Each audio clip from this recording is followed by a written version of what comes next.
Bem, amigos do Guinvest, falamos ao vivo dos mercados nesta manhã de terça-feira, dia 19 de junho de 2012. Todos me veem, todos me ouvem. Bom dia, Gaspa, Wesley, Marcelo, Lucas. Bom dia, yes, bom dia. Bom dia, André, bom dia, Olho da Mosca. Já anotei Olho da Mosca, Braskem e Fibra, tá? Vamos falar delas no segundo momento, que é o call de ativos. Por enquanto vamos nos ater, vamos nos focar no panorama geral do mercado, dos acontecimentos, do panorama político, econômico, enfim. Vamos ao que interessa, né? O ambiente basal para depois a gente subir, né, para os ativos. Bom dia, Gabi, bom dia, Renato, bom dia, Bruno. O que eu fiz de diferente de ontem para hoje foi o seguinte: ontem eu me convenci, ontem o call não foi legal, tá? Ele começou, eu estava nervoso porque não deu tempo de fazer as coisas, porque não deu tempo de atualizar tudo, e quando a gente fica nervoso a gente começa a atrapalhar. E aí eu comecei o call falando, eu achei que estava mostrando uma coisa e vocês estavam vendo minha cara como vocês estão vendo agora, só que agora eu estou falando e não quero mostrar nada, né? É diferente. Então eu me convenci de que eu tinha que acordar uma hora mais cedo, então eu acordei hoje às 5:30 da manhã. Cheguei cedinho no escritório para repassar tudo, postei cedo a sessão sala de imprensa, eu espero que vocês tenham visto. A gente já consegue ter uma boa perspectiva já lá, aliás, né? Só lendo aquele noticiário todo, que na verdade ele é coletado das maiores e melhores fontes no mundo: Bloomberg, Reuters, BBC, Associated Press, France Press, que mais? El Mundo, El País, agência Dow Jones, os melhores blogs, os melhores sites, os melhores insights, tá tudo lá. A moral é a seguinte: se não tá ali é porque provavelmente ninguém está comentando no mundo. É um negócio tão escondido que ninguém está comentando no mundo. Essa é a moral. Então, só vendo lá a perspectiva, já dá para ter uma ideia do panorama de como as coisas estão se configurando. Quem acessou cedo lá já viu que, por exemplo, o índice de confiança do investidor da Alemanha, que é medido pelo Instituto ZW, ele tomou o maior tombo desde 1998. 1998. Aqui está o bicho. Vou mostrar um minuto, só um pouquinho, deixa eu ajeitar aqui e vou mostrar. Zoom in aqui e eu tiro a minha cara e ponho assim. Está aqui, ó.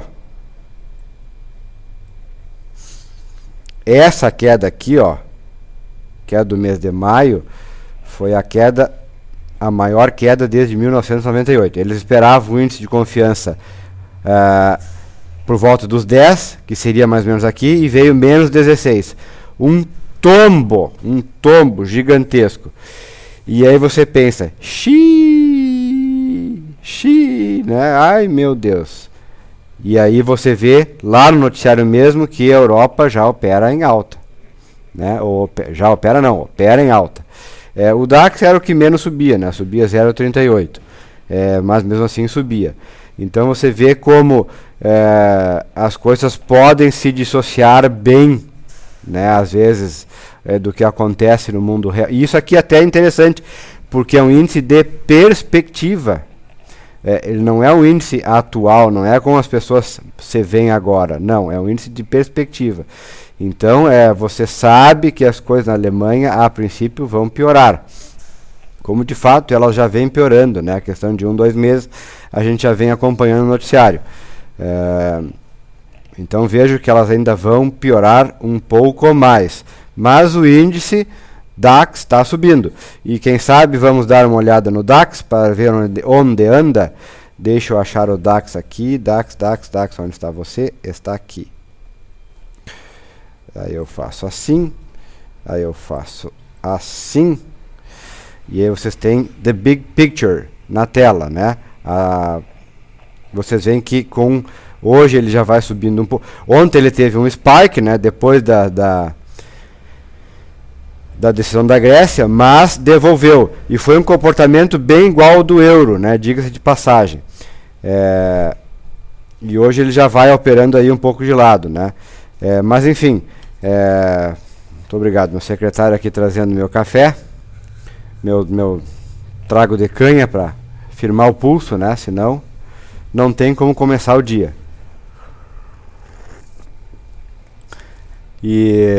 Mas ele já entrou para dentro de uma acumulação interessante, né? Aqui. Tá? É interessante que não perca essa acumulação que já havia perdido. Então vejam como, olhem como o índice aqui vem, cai, e aí ele faz a curva mais ou menos como o ZEU, só que parece que ele está sempre na frente do que o ZEU. E aqui, quando o ZEU toma mais um tombo, o DAX já vai com a perna de alta. Então preste atenção a esse tipo de movimentação. Tivemos também um mercado na Ásia complicado, com a maioria dos ativos operando em queda, e a China não foi exceção, tá? O índice chinês operou em queda, vocês veem aí na tela, e ele ainda não consegue romper ou entrar para dentro de uma acumulação que, em tese, ele não poderia ter perdido. Essa aqui, né, em forma de cunha, que vocês veem bem grande, ou pelo menos essa aqui triangular, né? As duas ele perdeu. É ruim, é um sinal ruim, porque a China é um dos principais motores, né, do crescimento do mundo. Isso não é novidade para ninguém, e todo mundo espera que ela assim continue, né, a despeito de ela estar numa situação um pouquinho mais complicada, porque ela, segundo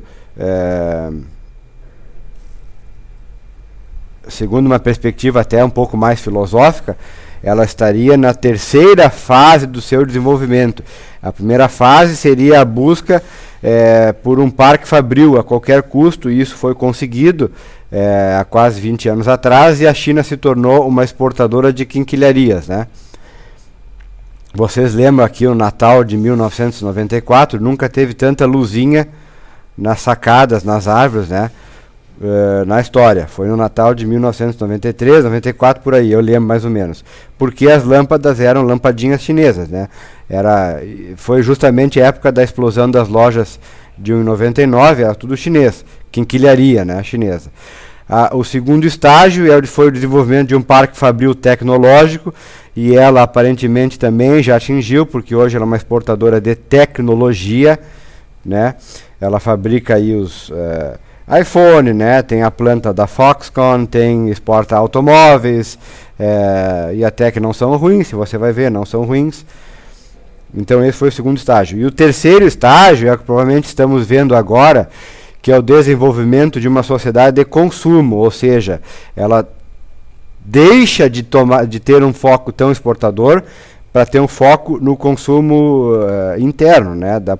Das massas, da população das cidades. Enfim, isso a gente já discutiu aqui, mas só para refrisar. Então é natural que a gente veja um crescimento não da ordem mais de 10%, mas pelo menos 8%, né?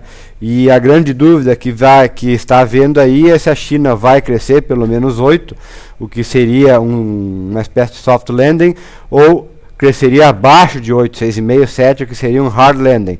Há controvérsias, nos últimos dias já foi postado na sessão sala de imprensa, a visão de dois economistas, dois consultores do Banco Central da China, e as duas são divergentes. O primeiro disse que, olha, a China vai ter que crescer pra cacete no terceiro e quartos trimestres para que consiga 8. E o segundo foi ontem, o conselheiro Hulu, esse é o nome dele, está no blog lá, está no post, ele falou que espera sim que a China cresça 8%, que inclusive o dado de junho, econômico de junho, é provavelmente o fundo, né, dos dados da China. Tomara que sim, né? Tomara que sim. Tomara que ela consiga. Mas se ela não conseguir, deveremos estar preparados também. Voltando para o nosso índice, vamos ver aqui. Sai você para cá, entra você para lá. O nosso índice abre em alta. Deixa eu botar aqui. Ele abre em alta e já vai operando com quase 0,50, né? De alta. Aqui está ele nos 60 minutos, desse lado da tela, sempre a via rápida, tá? Para quem está iniciando aí hoje, quem não tem tanta experiência em acompanhar, sempre que eu mostro o índice futuro, essa parte aqui, essa janela da esquerda é a via rápida. É quando eu olho o desenvolvimento do índice ou em 60, ou em 30, ou 15 minutos. Alguma coisa que não seja diário. E do lado direito é o desenvolvimento diário. Tá? Já opera em alta também. E olhem, se não está, vejam lá no meu cursor, bem perto da banda superior da acumulação.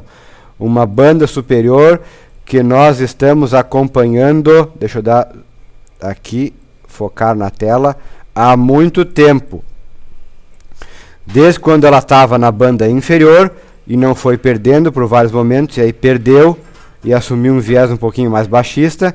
E aqui a gente fez várias operações de venda de BOVA11, foi estopado em todas. E eu ainda estou vendido em BOVA11 lá em 62 mil pontos. Vou estopar quando romper para cima aqui. Com o fechamento de ontem, ainda não rompeu. Deixa eu dar um zoom in aqui. E aí eu vou botar aqui no diário, aqui para vocês verem mais... com mais propriedade. Ontem foi um dia que incitou um pouquinho mais de volume no comportamento do índice, ou seja, os investidores eles se animaram um pouco mais com os preços, tanto para comprar quanto para vender, né? Você não pode dizer que foi só para compra ou foi só para venda. Curiosamente, foi um dia que o investidor estrangeiro aproveitou para zerar vendas, zerar contratos de venda. Isso até poderia ser interpretado como um caráter um pouco autista, né? A rigor, a grosso modo. Não deixa de ser. Vendo o gráfico, vendo o dado, né, de uma forma bem simplística, não deixa de ser, não deixa de assumir um caráter um pouco autista. Por outro lado, no mercado à vista, sendo o dia de vencimento de opções ontem, o mercado foi eminentemente vendedor, tá? Nas casas estrangeiras. Isso eu digo nas casas estrangeiras. É um dado extraoficial. Conforme a pessoa que calcula, chega a dados diferentes, tá? Mas, enfim, são dados aparentemente que se contrapõem e nos fazem ficar alerta. Eu queria mostrar aqui também, nesse momento, um outro dado que eventualmente dá para usar. Deixa eu botar aqui. Está aqui. É o dado, é um indicador de que no mercado a gente chama de fôlego, indicador de fôlego. É um outro tipo de indicador. Temos preços, temos volumes, temos sentimento, temos commitment of traders, temos noticiário e temos também indicadores de fôlego. Vocês vejam que a análise técnica é muito mais que preço, né? Paulo, já te respondo, tá? O indicador de fôlego, ele mede o desenvolvimento do mercado pela ótica do fôlego, né? O número de ações que subiram, por exemplo, dentro do índice, de caíram. Você sabe que o IBOV ele é formado por mais ou menos 68 empresas. Um bom dia de alta, a gente vê mais ou menos alta em umas 60 empresas e baixa em 8. Aí é um dia de alta. Um dia de baixa, você teria o cenário inverso. Um dia neutro, você teria mais ou menos 30 empresas subindo, 30 caindo, mais ou menos isso, deixando um saldo perto de zero. Ou, eu faço as contas, né? Por exemplo, 38 subindo e 30 caindo, dá um saldo de mais 8 ações. Então, se o IBOV nesse dia subiu, ele subiu em cima das costas de praticamente no fôlego, né, de 8 ações no saldo. É mais ou menos isso que a gente computa. E se a gente trabalha esse dado, o somatório desse dado ainda aplica médias móveis, por exemplo, que está para fazer, a gente vê que o IBOV de um fundo, né, o fôlego, né, de um fundo ele vai para um topo e aí já faz uma divergência de baixa, tá? Então é um dos sinais que a gente tem que ficar alerta, porque a gente sabe que as coisas do mercado são cíclicas, né? Existe um ciclo de alta, um ciclo de baixa, um macro ciclo de alta, um macro ciclo de baixa, um ciclo médio de baixa e alta e os ciclos curtos. E nós, quando a gente vem aqui, ó, não tirem da memória essa configuração aqui, tá? Ela seria formada hoje, segundo os meus cálculos, já está sendo formada, porque o saldo agora atual não, peraí, não está atualizado, desculpa. Vamos atualizar, porque o IBOV já abriu, ó, atualizando. Espera um minutinho, já vai entrar. Ontem o saldo foi menos 3, vocês veem aqui em cima. Não dá para ver, mas eu estou falando, menos 3. Se hoje o saldo fosse menos 3, a configuração foi aquela que vocês viram, uma divergência de baixa. Bom, daqui a um pouco vai entrar, não atualizou, mas vai entrar.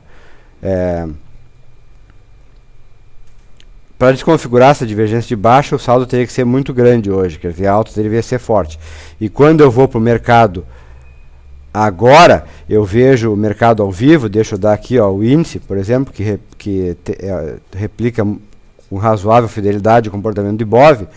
Eu tenho aqui, ó, 1, 2, eu vou considerar esse como 3, 4, 5, 6, 7, 8, essa seria a 9ª alta seguida do índice. Tá? Nada contra, ele pode subir 200 direto, mas a gente vê que assim, no desenvolvimento, ao longo do tempo, não é comum. Então as coisas que não são comuns são as coisas que mais ou menos devem chamar a atenção. Tá? Então atenção para isso. O Paulo pergunta, Diego, quando você diz que vai estopar em determinada faixa, mas não fala preço fixo, quer dizer que você vai esperar o candle fechar por lá para encerrar ou já deixa a ordem de stop? Boa pergunta, Paulo. Eu não costumo deixar na pedra ordens de stop, eu costumo fazer tudo manualmente. Eu não digo em que preço vou estopar, primeiro, porque não sei, depende das condições específicas de mercado. Se o mercado começar a acelerar a partir daqui, tá vendo ali, ó? Eu vou pensar em estopar, de repente, quando eu acabar o call. Se bem que hoje eu já fui mais esperto e já deixei meu home broker aberto aqui. Porque ontem já deixei de comprar CCRO, né? Agora, não tem uma regra para isso. Quer dizer, você corre risco em qualquer das opções que você tomar. Quer estopar, quer deixar uma hora na pedra, corre risco de ser estopado e levar a curva. Quer deixar para zerar no final do mercado, corre o risco de tomar um stop num candle que dispara muito. Quer dizer, qualquer cenário você corre o risco. Não existe uma regra. A outro motivo pelo qual eu não digo os preços é que eu não quero influenciar ninguém. Tá? Eu não devo influenciar ninguém. No seguinte sentido, né? Porque eu não quero ser responsável pelas decisões de ninguém. Eu acho que a gente estuda todo mundo junto aqui cenários, possibilidades e estratégias, mas cada um tem que saber de si. Tá? Ontem, por exemplo, a gente debateu bastante CCRO, estava rompendo o topo histórico, mas se você vai comprar ou não, eu até sugeri que eu compraria. Naquele momento eu compraria, mas eu não estava com o home broker aberto. E quando eu finalizei o call, já tinha disparado muito. Aí não ficou interessante para eu comprar. Resolvi esperar. Mas é uma decisão pessoal. Quer dizer, eu não posso generalizar um call de compra de CCRO porque está rompendo o topo histórico, porque isso não serve para qualquer um. O que a gente vê é que faz dias, inclusive, que estávamos discutindo que CCRO acima de 16,20 começava a ficar interessante porque era o rompimento do topo. E de fato ontem esse foi o cenário. E ela chegou aí até uns 16,80 mais ou menos.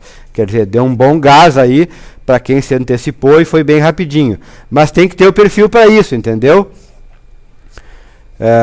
Tem que ter um perfil para isso, entendeu, Paulo? Eu não posso generalizar as coisas. O Vincent, acho que isso é muito pessoal. Quem tem dificuldade de tomar decisão durante o mercado deveria deixar o stop programado. É uma visão, Vincent, com certeza é uma visão. Mas você sabe que pode tomar, você pode eventualmente ser pinçado, né, no stop e tomar o stop de graça. Você sabe que está sujeito a isso. Mas enfim, seguindo lá no nosso raciocínio, eu estou vendido desde a perda aqui de 62, ainda estou, foi nesse candle aqui, né? Ainda estou com bastante lucro, Paulo. Então, por isso, assim, começaria... Aliás, não estou nem preocupado, porque o índice aqui tem que subir mais uns 6% para começar, mais ou menos, né? Deixa eu até ver quanto é que ele deveria subir a partir daqui. 10%. Para eu zerar no 0 a 0, quer dizer, tem bastante margem, não estou preocupado com isso. Mas é mais ou menos assim que funciona, tá? Só para responder a tua pergunta. De mais a mais, o movimento do dólar, eu me esqueci, sempre tem uma coisa que o cara esquece. Esse meu programa é meio ruim de atualizar, então deixa eu ver se por acaso ele teria atualizado o dólar. Ontem tivemos mais um dia em que o Banco Central não entrou, não fez nada. Bom, aqui nos 150 minutos ele está perdendo já a cunha, ó, pelo lado de baixo, né? Esses dias ele rompeu pelo lado de cima, foi aqui, deixou esse cenário, tá? Isso nos 150 minutos, que é um pouquinho mais acelerado que o diário. A perspectiva do diário é mais ou menos igual. Ele acelerou, né? Tinha rompido aqui os 2,067, que é nesse, onde está o cursor aqui, estão vendo? Deixa eu mostrar aqui um pouquinho mais. Aqui, acelerou, e aí começou a perder força e caiu. Isso sem a influência do Banco Central, tá? Não deixa de ser um sinal interessante. O estrangeiro ele está fazendo uma posição comprada, mas ela ainda não é tão relevante assim, mas é uma coisa que tem que ficar de olho. A outra coisa que eu queria mostrar para vocês é uma coisa que eu falei ontem e no meu afobamento, na minha atrapalhação, eu não consegui mostrar direito, que foi o seguinte: eu tinha falado da situação do dólar index panorama no mundo. Deixa eu dar um zoom in. Tá aqui, isso aqui é o Commitment of Traders, relatório semanal, tá, divulgado nos Estados Unidos, e aqui é a última posição. Você vê que, primeiro vamos ver o seguinte, a opinião pública no dólar, opinião pública do povão com relação ao dólar. Você acha que o dólar tem boa perspectiva? O que você acha do dólar? Eu acho que tem muito boa perspectiva. Olha o povão respondendo aqui. Num dos patamares mais elevados dos últimos quase 4 anos. Vejam. Tá? Tá ali, ó. Tá lá. É o povão achando que o dólar é uma boa. O dólar tá forte, ainda vai subir, etc, etc. Olhem daí o comportamento do dólar index depois de uma leitura como essa aqui, ó. É topo. Depois ainda teve um topo maior, tudo bem. Mas era topo aqui. Foi topo ali. Aqui teve vários mini topos. E aqui, o que será aqui? Suspense, hein?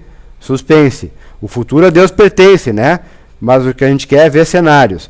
Então, se eu imagino que aqui pode ser um provável possível topo, eu já fico antenado que do cenário externo pode vir uma pressão importante de venda no dólar real, no par dólar real, tá? Importante. Também Commitment of Traders é como as pessoas estão posicionadas, os grandes traders, né, nos contratos futuros de dólar na Bolsa de Futuros de Chicago. Você vê que os grandes especuladores estão comprados, muito comprados, tão comprados que começa a apitar o sinal vermelho, né? Sinal vermelho. Que esse tipo de posicionamento é meio que bizarro, é meio fora do comum, tá? Agora, quem precisa mesmo do dólar para suas operações são os hedgers, são os commercials, são os exportadores e os importadores. Que eles têm que focar no negócio deles e não na cotação do dólar. Para o exportador, por exemplo, quando o dólar quando o dólar cai, é ruim. Mas ele não tem que depender disso, ele tem que depender da quantidade de produto que ele exporta. É isso que ele tem que focar. Então ele vai procurar fazer uma operação de hedge. O importador também, a lógica é o contrário. O importador, se o dólar dispara, né, se o dólar dispara, por exemplo, o euro derrete, o dólar dispara, é ruim pro importador americano. Falei certo? Se o dólar dispara... bom, agora eu me confundi, mas enfim, a lógica é essa. Pense em termos de Brasil, que vale mais a pena. O importador no Brasil, ele não quer que o dólar dispare, porque ele paga em dólar. Os Estados Unidos é meio contrário, mas pense no Brasil, vocês vão entender o que eu quero dizer. Tá? Só para não perder aqui o foco e gastar tempo revisando o meu lapso mental. O importador no Brasil, ele quer que o dólar... Aliás, o importador no Brasil, ele deveria focar no que ele importa. Ele não deveria ficar dependendo do preço, porque do câmbio, porque o câmbio pode quebrar ele se ele não tem uma estratégia de hedge. Então aqui é o posicionamento dos hedgers. Eles estão numa posição vendida, né? Tá aqui, ó, o zero é aqui, né? Numa das mais extremas dos últimos anos. Um dos dois vai ter a razão. Mas o lance é o seguinte: esse aqui, ó, como ele é commercial, ele não faz muita questão de assumir esse posicionamento, porque mesmo no pior cenário, ele não perde do outro lado, que é o lado do negócio real dele. Ele não perde se o dólar índice começar a derreter, ele não perde, porque ele ganha do outro lado. Agora, o especulador, ele não tem produto na contraponta. Ele está meramente especulando no comportamento da moeda. Se o dólar desenvolver a maior a partir daqui, ganho dele, e ele vai zerar ao longo do tempo a sua posição, normalmente. Então ele não dá nenhum solavanco, não deveria dar nenhum solavanco no mercado. Agora, se esse cara aqui, que é o grande especulador, e por lógica o especulador é quem sabe operar, se vê no lado contrário da aposta, ele vai começar sem dó nem piedade o movimento de zeração dessa posição aqui, ou seja, ele vai ter que zerar, né, vender dólar, e quem sabe até assumir a posição contrária, ou seja, ele tem o potencial de catapultar o movimento no mercado, né, no sentido contrário, obviamente, do seu posicionamento atual. Então, olho nisso, que pode ser um grande fator aí de descompensamento para o dólar no cenário externo. Falei ontem também do dólar australiano, que tem uma correlação muito interessante com o real, historicamente, né? Provavelmente porque as duas economias são exportadoras de commodities para a Austrália, né? Então boa parte da balança comercial dos dois países depende disso.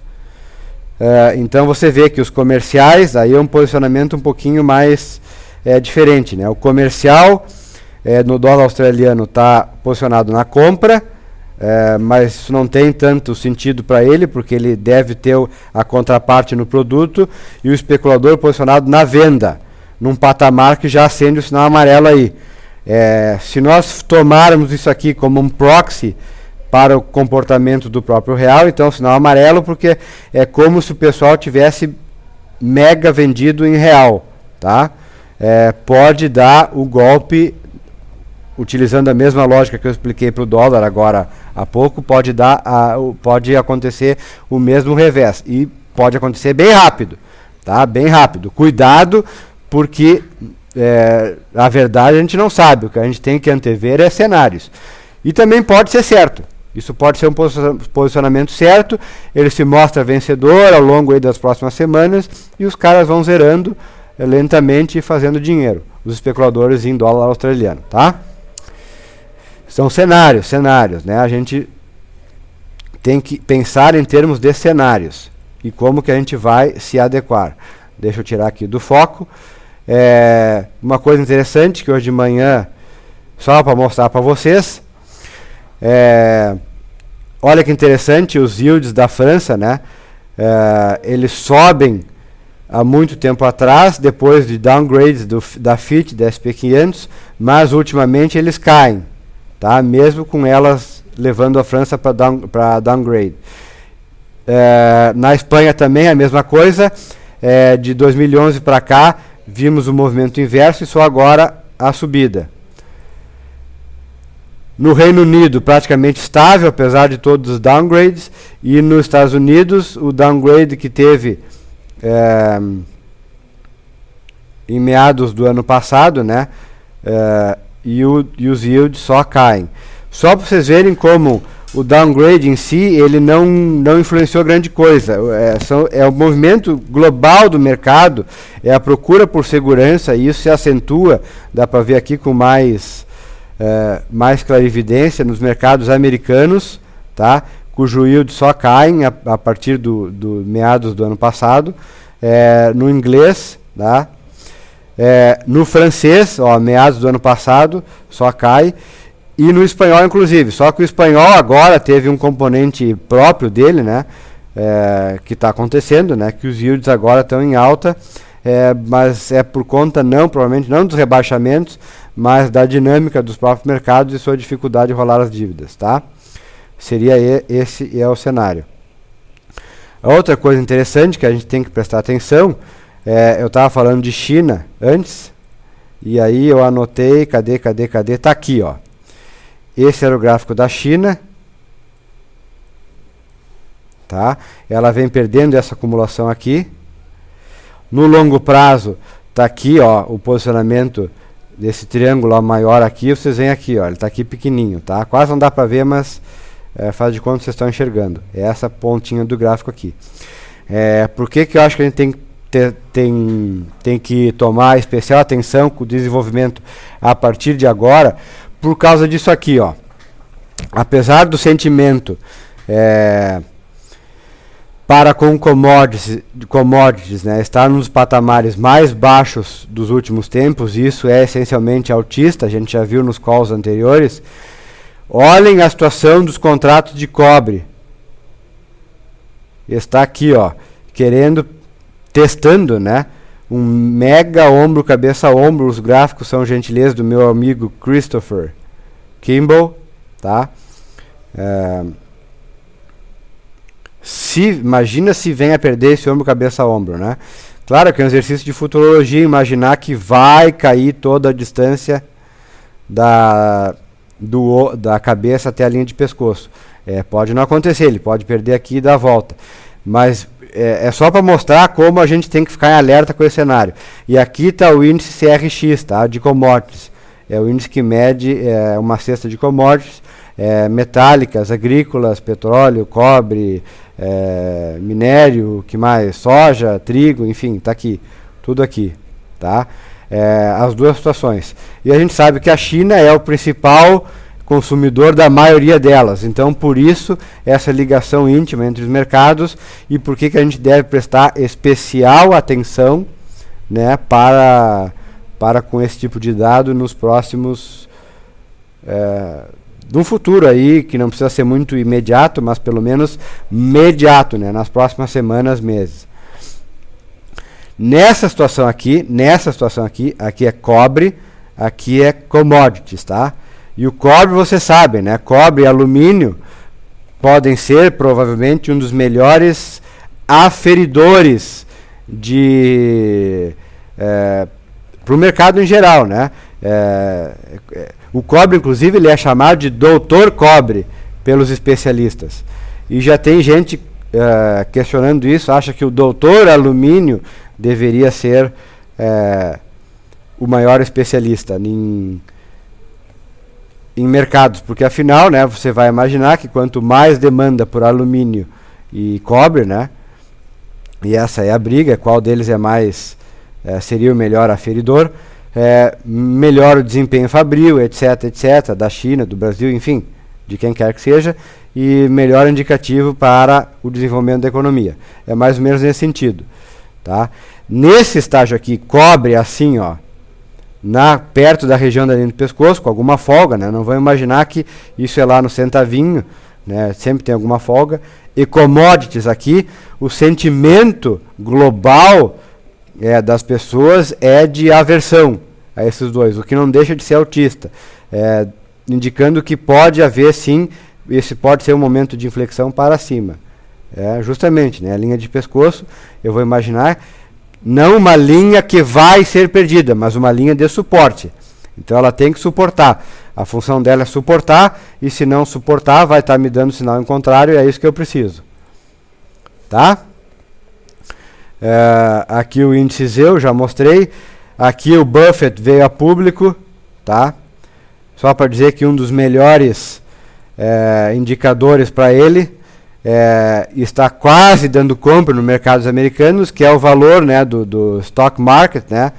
Stock market valuation versus o PIB. Ele acha que quando fica entre 70 e 80, fica muito bom para comprar. Historicamente, os retornos são muito bons quando fica nesses patamares, né? E está um pouquinho acima de 80. Então vejam, mais um dado interessante que saiu ontem. Basta ficar de olho. Warren Buffett, tá? Não é qualquer um. Warren Buffett é uma figura icônica, né, do mercado. Todo mundo conhece, é um ídolo aí, né, mega investidor e tal, etc. Então, fiquem de olho. Aqui era hoje de manhã era o índice, né, de commodities. Vejam que, deixa eu tentar aumentar aqui. Vocês estão vendo aqui na aproximação, né? Aquele gráfico que eu mostrei antes é no longo tempo. Aqui é só de alguns meses, né? De meados de um ano para cá, né? Vocês estão vendo aqui um ombro, cabeça, ombro invertido, talvez, e rompendo para cima. Estão vendo isso? Commodities, tá? Commodities do Morgan Stanley. Morgan Stanley Commodity Index, tá? Cotação da Bloomberg hoje de manhã cedo, tá ali. Vocês veem isso aqui, um ombro, cabeça, ombro rompendo para cima? Vem, né? Alguma correlação com isso aqui? Deixa eu botar aqui.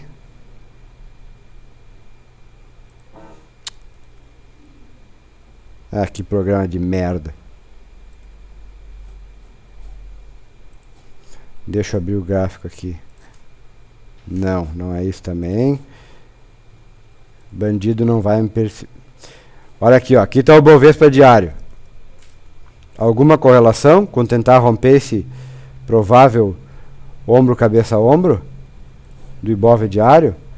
Para mim ó, aqui tem um ombro, aqui tem a cabeça, e aqui pode ser um ombrinho pequeno. Pode ser, não pode?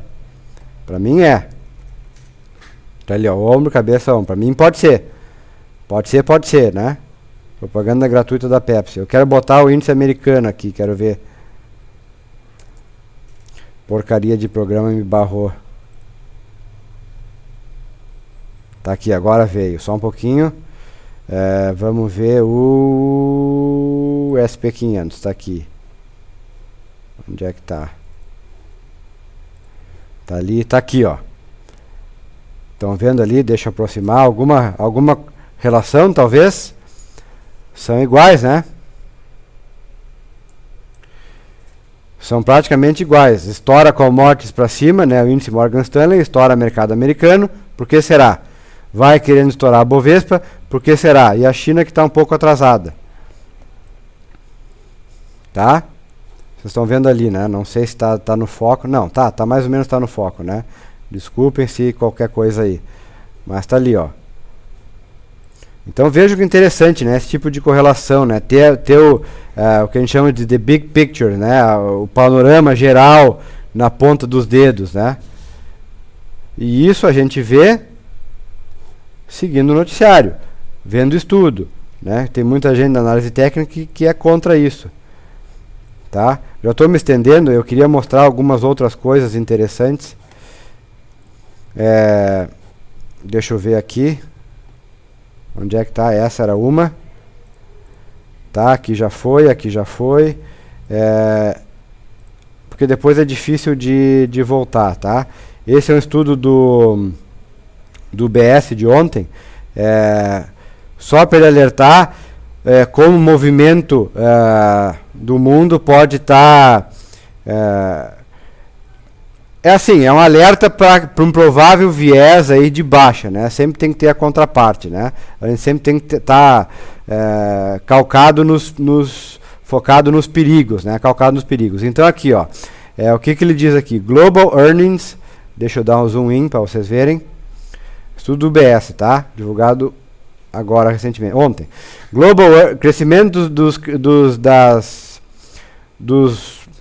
lucros das globais, né, das empresas. 2011 está aqui, ó, aliás, de março.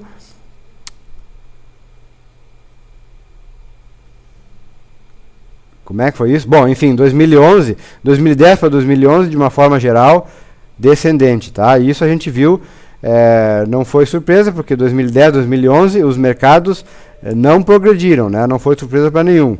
Ibov em 2010 ficou parado, e 2011 caiu aí uns, quanto? Nem me lembro, 15, 11, 15, 12, sei lá, não lembro, mas caiu. 2012 começou flat, ameaçou melhorar lá por março, abril. Vocês lembram que o mercado até deu um ralizinho nessa época e depois, ó, agora recentemente, tomando um tombo, né? Tá aqui, ó, fazendo a curva para baixo. E aqui 2013, perspectiva para 2013, né, numa ascendente e já fazendo um flat, né, uma horizontalização, tá aqui, né? Ele bem desenhou a flecha aqui, né? Num topo. Então, alerta aí segundo o UBS. Union de Banque Suisse, tá? Não é qualquer banco, supostamente um dos melhores do mundo, deve ter uma boa equipe de researchers, né? De pesquisadores, de analistas. Aqui as empresas, o percentual de empresas que leva upgrades nas projeções de lucro, né? E downgrades. De janeiro de 2011, queda até novembro, depois perspectiva de alta até o começo de março, tá aqui, março, e agora começa a virar.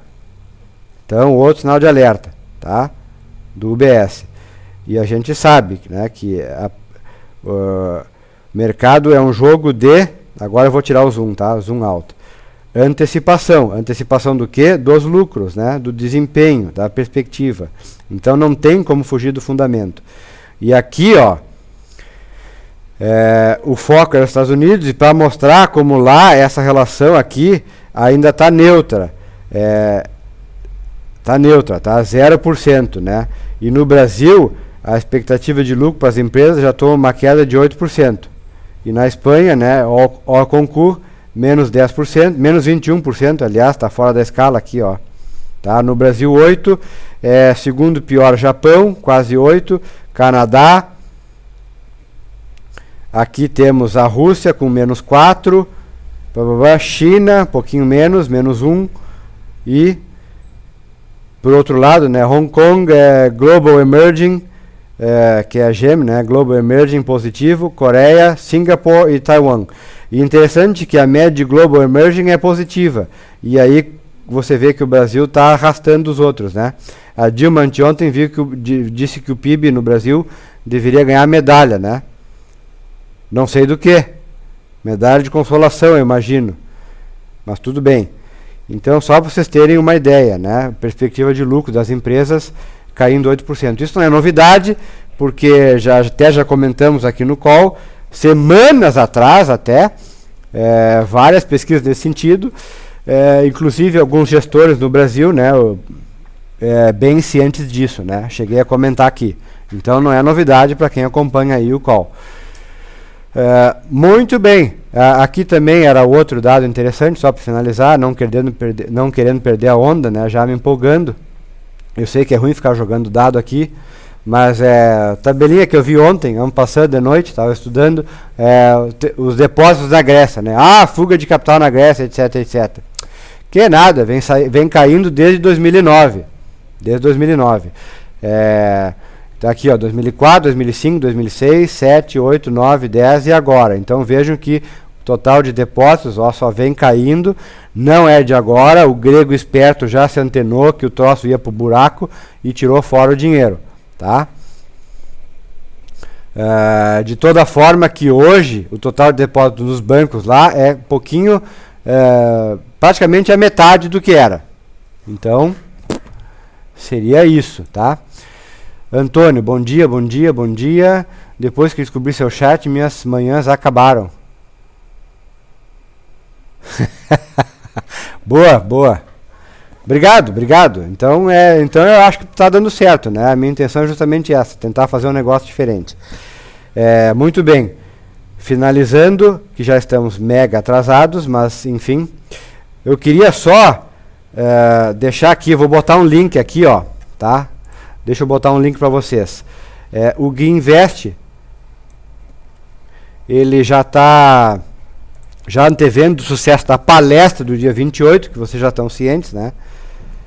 Ele já está antevendo a demanda por um curso. Então ele está rodando aí essa pesquisa que as pessoas, né, que acessam, os usuários do Gui Invest, eles têm que dizer que curso eles achariam mais interessante, né? Que dia da semana, qual é a carga horária, etc, etc. E aí vocês vão votar e aí eles vão ter o panorama para depois a gente poder oferecer. E se Deus quiser, eu vou dar esse curso. Gostaria muito de dar. Claro que você eu, né?